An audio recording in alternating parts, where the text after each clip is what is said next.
Hi, this is Christian Devotional author and speaker Christy Birchfield, and today we're going to start a new series. We finished up with life lessons from women of the Bible, and now we're going to move on to talking about being blessed. How can we be blessed? Well, Jesus talks about this in Matthew chapter 5 in a list of items that are generally called the Beatitudes. Now, those are a study that talks about the importance of what can we do, or what attributes and characteristics do we need to have to be blessed. Look at the first one today in Matthew chapter 5, verse 3. It says, "Blessed are the poor in spirit, for theirs is the kingdom of heaven." Now, what Jesus is talking about when we start breaking down what those words mean, poor. We've all heard about what it means to be poor and being able to have no money, nothing to our name. And this isn't poor where we talk about, oh, I don't have money to buy that extra pair of shoes, or I don't have money to go get that designer purse. This is poor as in, I have no idea where my next meal is coming from. I don't have anything to my name. I have no possessions, no money, penniless. Absolutely penniless. That's poor. Now, in Jesus' time, people would have understood what poor meant. They would have seen people who were begging on the streets and who didn't have anything. It probably wasn't that uncommon to have them wake up, the next morning and go out and have people who had died in the night because they didn't have anything to be able to eat or anything to be able to sustain them. So what they're looking like with this, being able to be poor, they would have understood that. But Jesus wasn't talking about money. He says, blessed are the poor in spirit.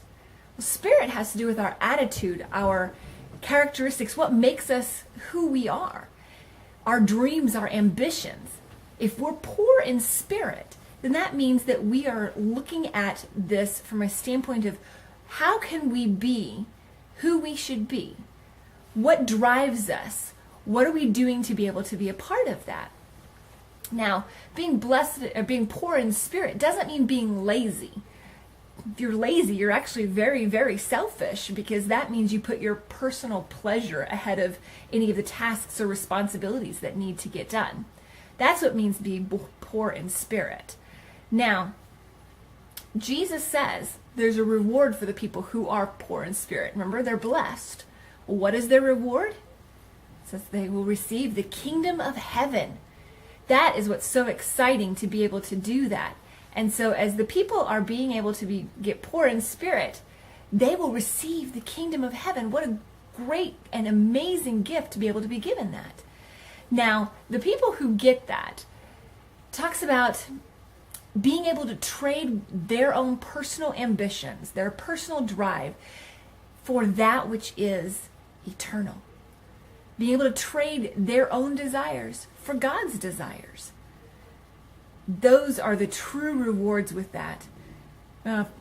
Several years ago, Christian missionary and martyr Jim Elliot made the statement, "He is no fool who will trade that which he cannot keep to gain that which he cannot lose." All these things we have around us are going to fade one day. All the money, the possessions, the power, everything. Are we truly poor in spirit? Have we declared bankruptcy yet to be able to receive the kingdom of God and that which will live forever?